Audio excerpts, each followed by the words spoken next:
The reason I started this project, Unlawful, was because I wanted to commit people to the moments that make what is kind of a difficult, high accountability profession worthwhile, right? And we talk about moments on this show a lot. And I think that lawyers are faced with, whether you call them the golden handcuffs or however you want to phrase it, lawyers are often faced with similar situations. To me, it's like you either make something and provide value for someone, and that can be a business. And if you're a lawyer and you have this skill set, everybody needs you in some way. Solving a bigger problem and providing real value is much more scalable and sustainable than just being a digital product type of person.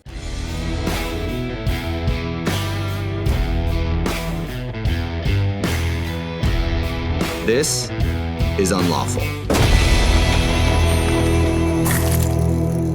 Welcome to Unlawful. As always, I'm Brandon Rankin, and with me today is Dan Trepanier. How are you doing today, Dan?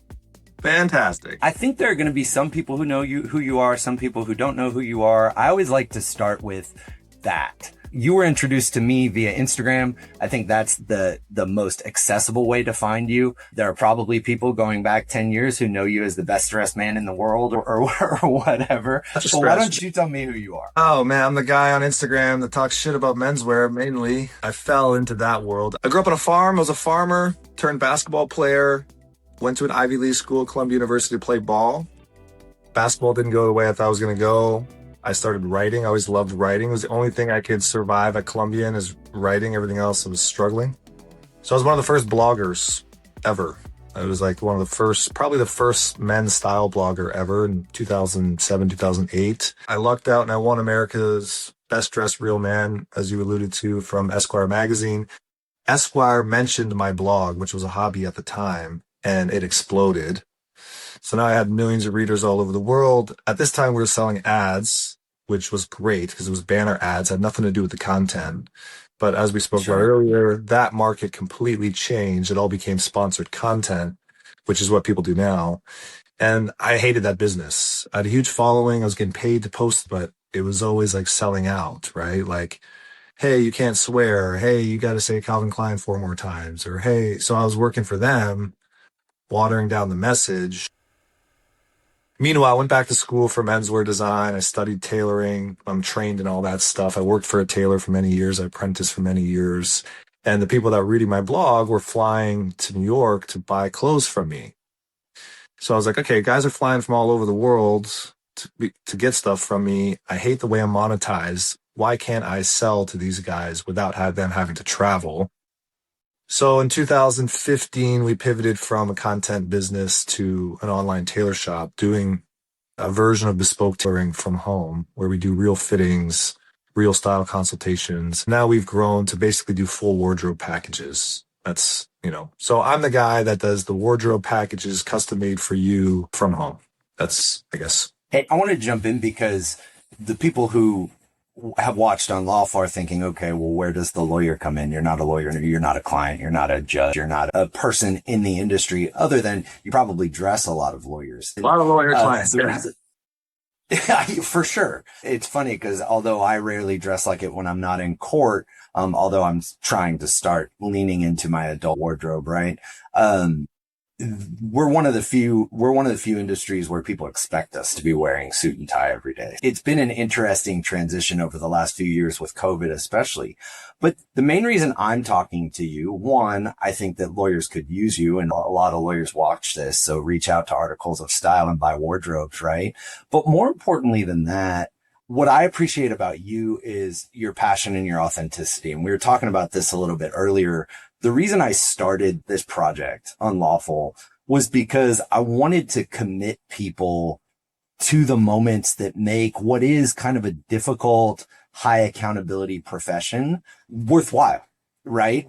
And it's funny because there have been a lot of lawyer shows on television, a lot of chef shows on television that focus on those issues, the high accountability, right? I think that your industry, clothing, tailoring, is very high pressure in that way too. You either make stuff that fits and works or it doesn't. But more importantly than that, with respect to your story, you went from a world where you could do content and be a commentator to something where in order to make money doing that, you had to sell out your reality. I want to talk about that a little bit because we talk about moments on this show a lot. And I think that lawyers are faced with, whether you call them the golden handcuffs or however you want to phrase it, lawyers are often faced with similar situations where they're saying you have dozens of summer associates out there right now going, hey, here's what I love. Here's what I wanted to do. But, you know, I'm getting this offer for, you know, $235,000. How do I pass that up? Right. How do I stay true to myself? Yeah. I mean, there are people out there that are influencers and content creators that make a living. Don't get me wrong. You have to have a big following, obviously. I just don't think that's a great business model, right? To me, it's like you either make something and provide value for someone, and that can be a business. And if you're a lawyer and you have this skill set, everybody needs you in some way. You're already bringing value. A guy like me, if I was a lawyer, I'd be miles ahead because there's so many steps that I needed the lawyer, needed the knowledge. So you have a huge advantage already, let's say in entrepreneurship. But my thing was like, I don't want to just be a commentator. Like that's one thing that bothers me about social media, that people think I'm an influencer, meaning they think I'm making money just by making the videos or whatever, right? Sure. To me, that's like a secondary, like you're not actually creating anything. You're just commentating. Maybe you're creating entertainment or whatever, but you're not really providing a lot of value. Like I don't really believe in the value. Sure, your content should provide value in ideas and, you know, the lessons and things, but can you actually change someone's life? You know, because they're never fulfilling, right? Like, hey, I made this great video on the best shoes to buy or whatever. Does that feel, you're never getting an email from a guy saying like, man, you changed my life with that video about shoes. It's just going from a content to a product-based business is a game changer. I highly recommend using content marketing to drive an actual product where you can actually solve people's problems. There's lots of guys out there that don't want to travel to New York or London to get bespoke suit, but they don't want to buy the cheap stuff online. It needs to fit, right? So that was our thing. As we worked with lots of people and built wardrobes one order at a time, we said, you know what? The bigger problem is like most people have a bunch of clothes that they don't like or doesn't work together, and they have all this clutter and they spend 20 minutes in the morning frustrated. Their wardrobe just doesn't work. So how do we solve that problem, right? How can we help someone get dressed in the dark in an instant? All their stuff fits, all their stuff works together.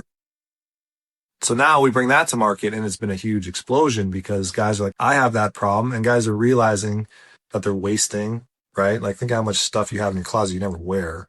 It's like you spent money on it. So that's a long answer to say solving a bigger problem and providing real value is much more scalable and sustainable than just being a digital product type of person. You inspired me there. It's just about being thoughtful.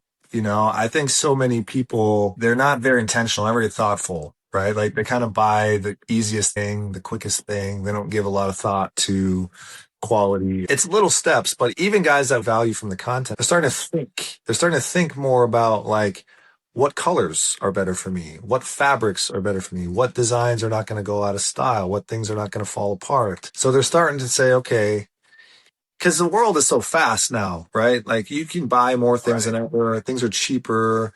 We all live in fast fashion. The concept has bleeded into everything, right? There's fast furniture.